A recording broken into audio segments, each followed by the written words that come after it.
Hello and welcome to another video from the only channel you need to not only survive the current apocalypse but actually enjoy it. And what I am showing you right now is two fishing nets.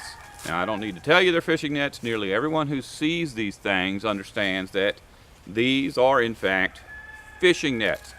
But to a person who regularly uses a fishing net, it's obvious that these are a particular type of fishing net. These are cast nets. Cast nets are distinguished from other nets because they are simply thrown out into the ocean and catch fish, whereas other nets may be dragged behind a boat or dragged by people or used in some other way other than simply throwing them out into the ocean. Now, to a person who regularly uses cast nets, it's very obvious that these are two completely different types of cast nets. And so right now we're going to explain the difference between the two types of cast nets that are commonly found in North America. The net on the left is often referred to as a Spanish style net, while the net on the right is often referred to as an English style net. With the two nets laid out side by side, it's very easy to see that they are not the same. However, the things that make them appear different visually are not necessarily the things that make them different kinds of nets. Everyone pretty much understands the concept of throwing a net over a fish to capture it. That's why people will easily recognize that these two nets are fishing nets. However, what most people are not aware of is how the fish are kept from slipping under the leads and escaping the net when the net is retrieved from the water. The mechanisms that are built into these two nets are what differentiate them from one another. In my part of the country, when I was growing up, the net on the left was always referred to as a cast net, even though both nets are actually cast nets. The net on the right was referred to as a Braille net. However, in many parts of the country, the net on the right is referred to as a Braille net. The word is spelled the same and does have an A, and if you spell it phonetically, it is Braille net. However, if you are on the Gulf Coast, it would be good to always refer to the net on the right as a Braille net, just so that you don't seem like a tourist. Every person who throws a cast net has their own unique technique to doing so. The important thing is that when the cast net hits the water, it is opened as wide as possible in order to catch the most fish. When you throw your net, it should land somewhat like this. This particular net is our Spanish style or cast net, also known as a bag net. When you retrieve the net, it looks like this.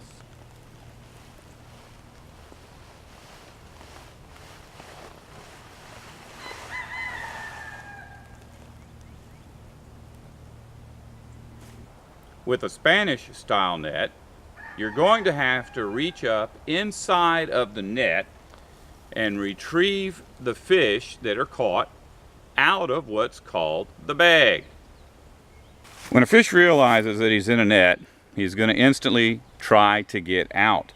Now, the thing that's going to stop him from getting out through the side is his size. Obviously, if the fish is larger than this mesh, he's not going to make it out. But once you start pulling the net in, he's going to have the opportunity to go down to get out of the net. Well, the leads in the net are going to close down into a very tight circle, which the fish can in fact get out of. But in most cases, the fish is not going to go out through the center. He's going to go out somewhere else, and he's going to run into what's called the bag, because this feature actually allows the net to hang below the leads. That's why it's called a bag. The rope, which is attached to the net, is always called a hand line. The way that the rope is attached to a Spanish net, also referred to on the Gulf Coast as a cast net, and also called a bag net, is with a swivel. This swivel attaches the rope or hand line directly to the net. Since there are no mechanical devices that close the net up, the rope is not attached to Braille lines.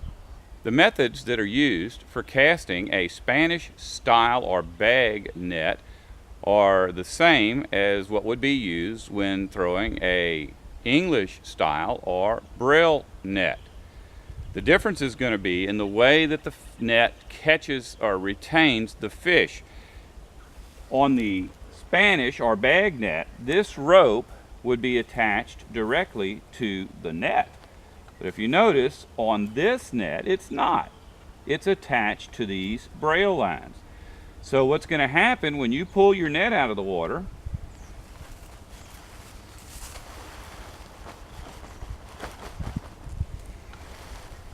is that the net is going to actually form a bag mechanically. It's a big difference, so you can see close up. Now the way that you would empty this net is to place it into a container and then simply pull the ring up, which would cause the bag to unfold, spilling out all of your fish.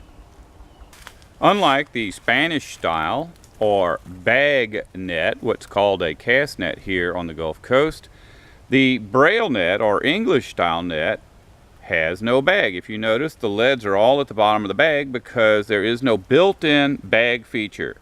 In other words, on our bag net, the leads would have been up here creating this bag.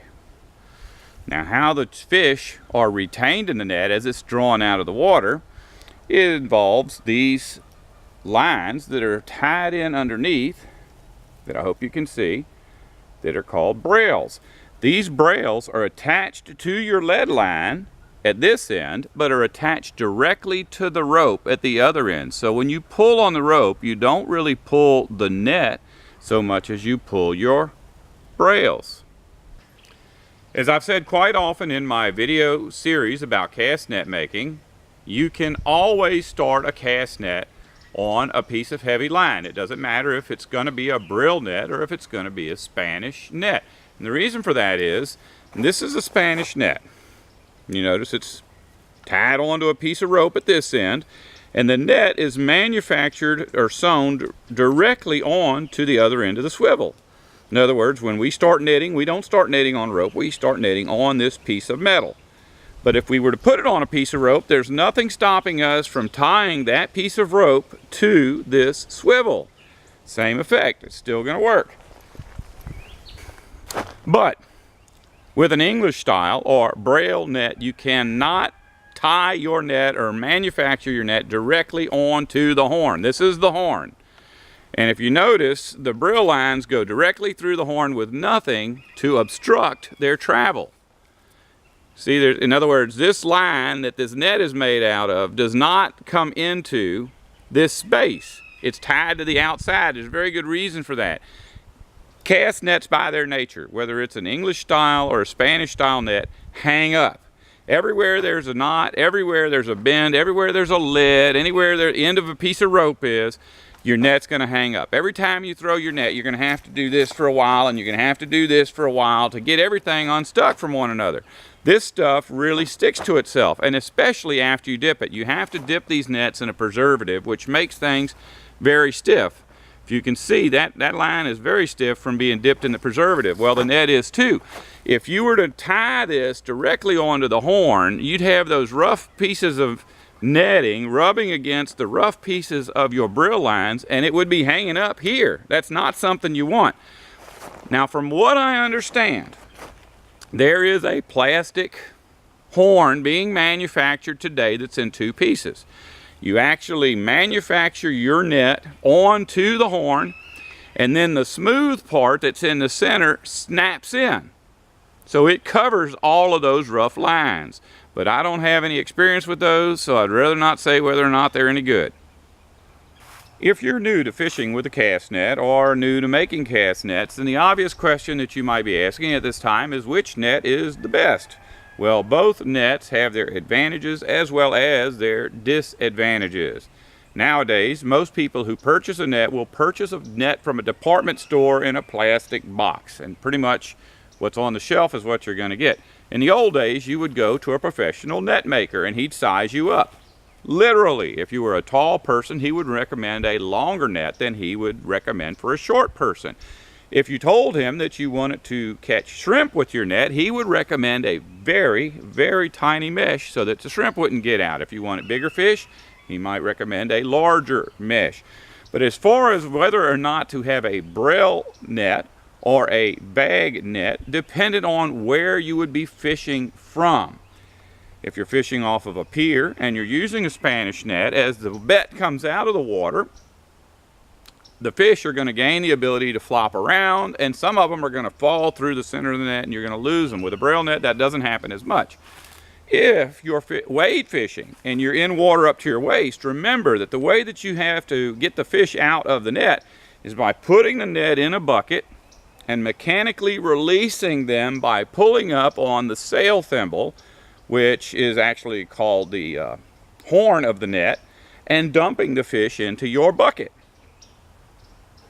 You can't very well do that if you're in waist deep water, because your bucket would have to be in the water. So Braille nets are better suited for fishing off of a pier or a bridge or a boat or any other stable platform. Spanish nets are more suitable for wade fishing. I hope you enjoyed this video. I hope you learned from this video. And as always, if you don't want to survive, don't listen to me.